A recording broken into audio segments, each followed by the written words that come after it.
stern. It was light enough now for him to distinguish the faces of his passengers, and he brought the boat straight alongside the bank. In a few minutes the girls came out from their cabin, looking fresh and rosy. "So you have been bathing?" Mysa said. "We heard what you were saying, and we have had our bath too." "How did you manage that?" Chebron asked. "We went out by the door at the other side of our cabin in our woolen robes, onto that little platform on which the man is standing to steer, and poured jars of water over each other." "And you both slept well?" "Yes, indeed, and without waking once till we heard Amnis call you to get up." "You disturbed everyone, you see, Amnis," Chebron said. "And a very good thing, too," Amuba laughed. "If we had not had our bath when we did, we should not have got an opportunity all day. Now we all feel fresh." "And ready for something to eat," Mysa put in. "What would you like, Mytis?" Ruth asked. "I am a capital cook, you know, and I don't suppose the men will be preparing their breakfast for a long time yet." "I think that will be a very good plan, Mytis," Jethro said; "but we will divide the labor between us. The two boys shall stir up the brands smoldering on the flat stone hearth forward. I will clean and get ready some fish. Nite shall cook them, while Mytis shall, under her directions, make us some cakes and put them into the hot ashes to bake. We shall have to shift for ourselves later on. There is nothing like getting accustomed to it. Of course the men will cook the principal meals, but we can prepare little meals between times. It is astonishing how many times you can eat during the day when you are in the open air." In half an hour the meal, consisting of the fish, light dough cakes, which Mysa had with much amusement prepared under Ruth's directions, and fruit, was ready. The latter consisted of grapes and melons. The meal was greatly enjoyed, and by the time it was finished the sun was already some distance up the sky.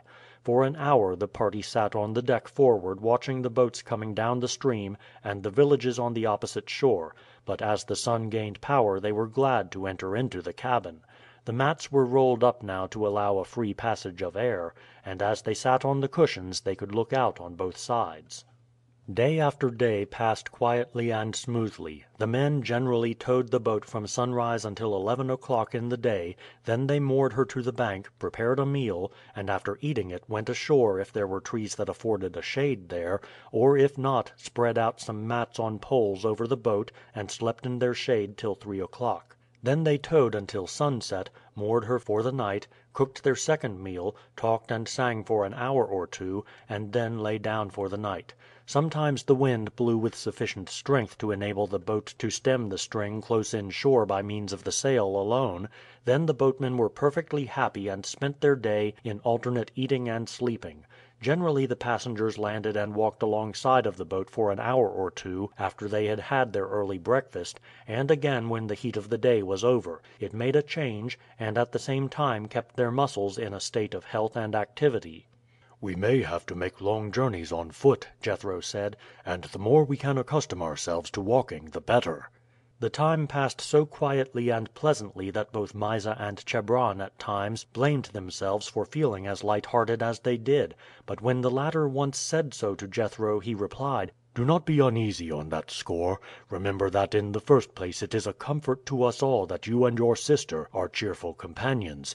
It makes the journey lighter for us. In the next place good spirits and good health go together, and although, at present, our life is an easy one, there will be need for health and strength presently. This flight and exile are at present blessings rather than misfortunes to you, just as Amuba's captivity following so closely upon the death of his father and mother was to him."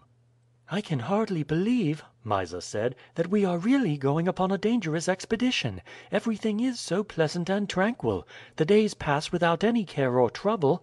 I find it difficult to believe that the time is not very far off when we shall have to cross deserts, and perhaps to meet savage beasts and wild people, and be in danger of our lives."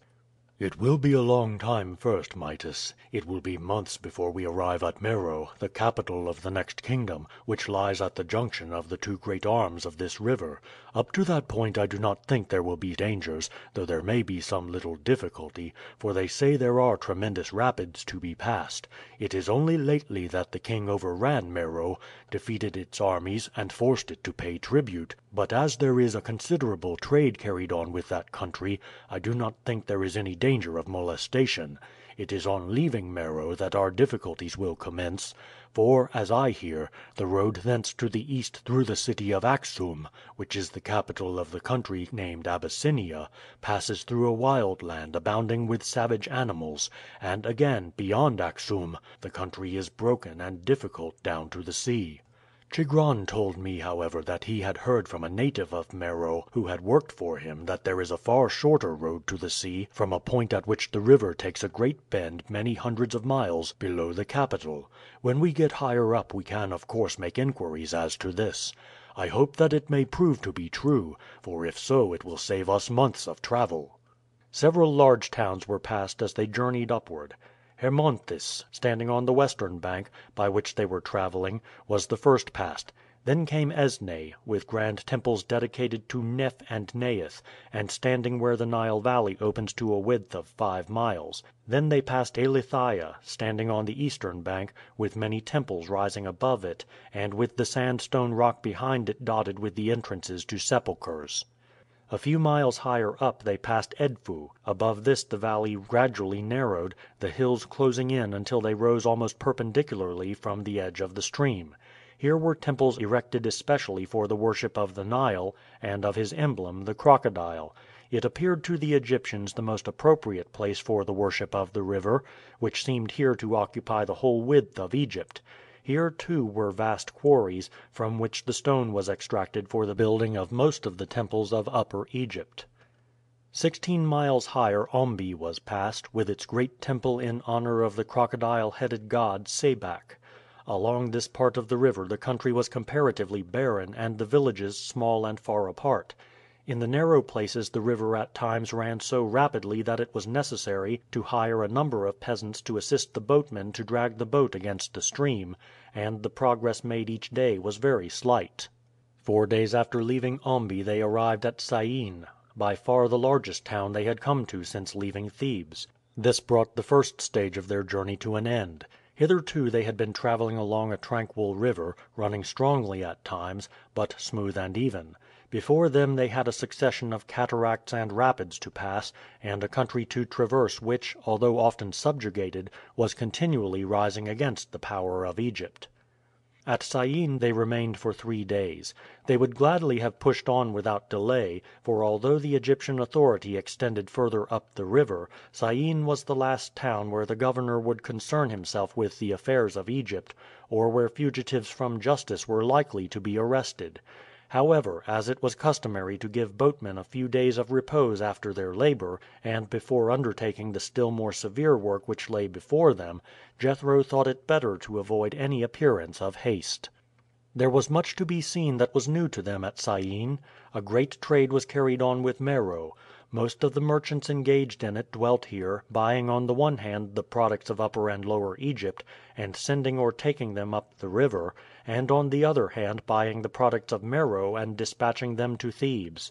The streets were filled with a mingled population: Egyptians with their spotless garments and tranquil mien, merchants absorbed in business, officers and soldiers in large numbers, for Syene was an important military station, officials belonging to the great quarries near, and gangs of slaves of many nationalities working under their orders.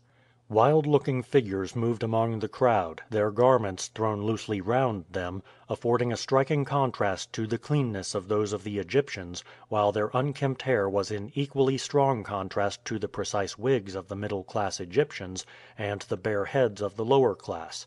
Their skins, too, were much darker in color, though there was a considerable variation in this respect. Among them were a sprinkling of men of entirely different type, almost black in hue, with thicker lips and flatter features. These were Ethiopians, whose land lay beyond that of Meroe, and who had also felt the weight and power of the arms of Egypt. "These people of Meroe," Amuba said, "are very similar in features to the Egyptians, Chebron, and their tongue is also not unlike yours. I can understand their speech." "Our oldest books," Chebron said, "say that we are kindred people, and are Asiatic rather than African in our origin. The people of Meroe say that their far back ancestors came from Arabia, and first spreading along the western shore of the Red Sea, ascended to the high lands and drove out the black people who inhabited them." As to our own origin, it is vague, but my father has told me that the opinion among those most skilled in the ancient learning is that we too came from Arabia. We were not all one people, that is certain, and it is comparatively of